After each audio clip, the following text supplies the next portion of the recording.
Ratelefeng and welcome to a brand new episode of Motswana Queen. If you're a new subscriber, don't forget to hit the subscribe button and the bell notification so you don't miss out on any of our exciting content. If you're a returning subscriber, welcome back. Thank you for the love and support.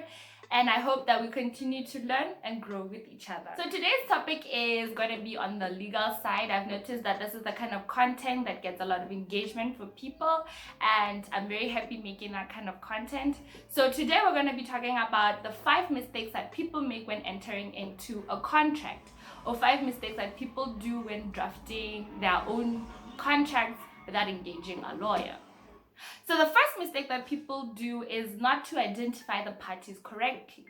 Just going beyond just saying the person's name, you have to say the person's name, say the person's capacity, also add the person's address if you have access to. And there's a phrase that we use where we don't know the real deep details. We say it's unknown to the other party. Further and more particulars are unknown to the other parties.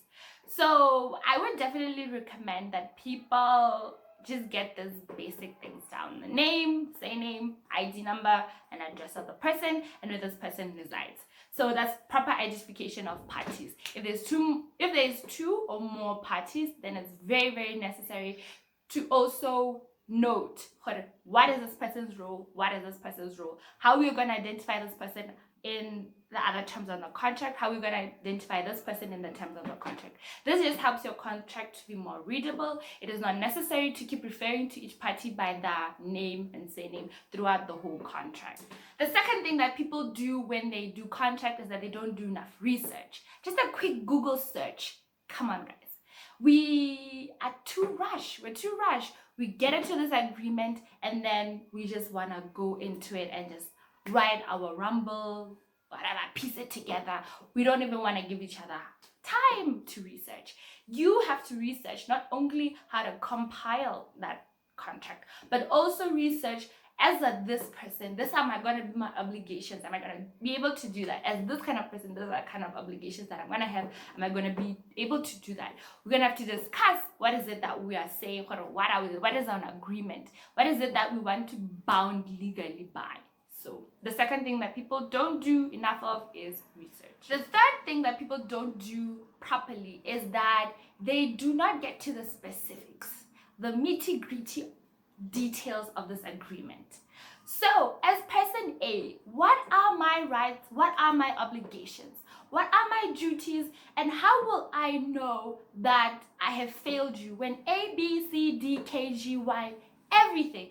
It needs to be written down. Yes, oral contracts are enforceable, short contracts are enforceable. It's just basically just a way to cover yourself, to ensure that you guys have gone down to the specifics of the agreement. That's why it's very important to do research. The first thing that people make a big mistake of is that they don't consult an attorney. I'm serious though, you don't consult an attorney. So sometimes the contract is not even enforceable because the specific elements that make a contract enforceable and the specific elements that make a contract unenforceable. So if you just take the time to make a consultation, or you take the time to consult a law student, an attorney, anybody with legal expertise, or do your own research, do your own research and consult a lot of podcasts, a lot of newspaper articles, a lot of social media. Any social media platform, there is 1 or 2 places where they're discussing contracts in detail. So consult people. Right after you do your research, I would advise you to consult somebody who has done this before, someone who has experience with this, someone who has an understanding of it, to make sure that you're really on the right track.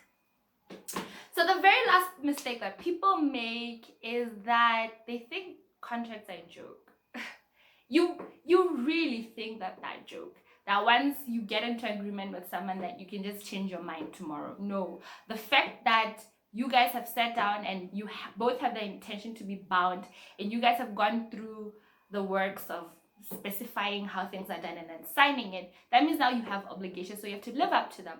So you can't just change your mind and try to retract from it when there are ways, or there's a plan, or there are provisions of how this contract is going to be terminated and how this contract is supposed to go. Contracts are not a joke. Contracts are very serious things, and I feel that if people gave it the gravity that it deserves, then you'd be able to be in more fulfilled relations with people. So guys, thank you so much for watching. My advice after all these 5 tips is consult, research, and take your contract seriously.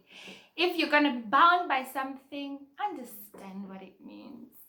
So guys, if you have any questions, please feel free to comment on the comment section below, and then we can also make a series about contracts.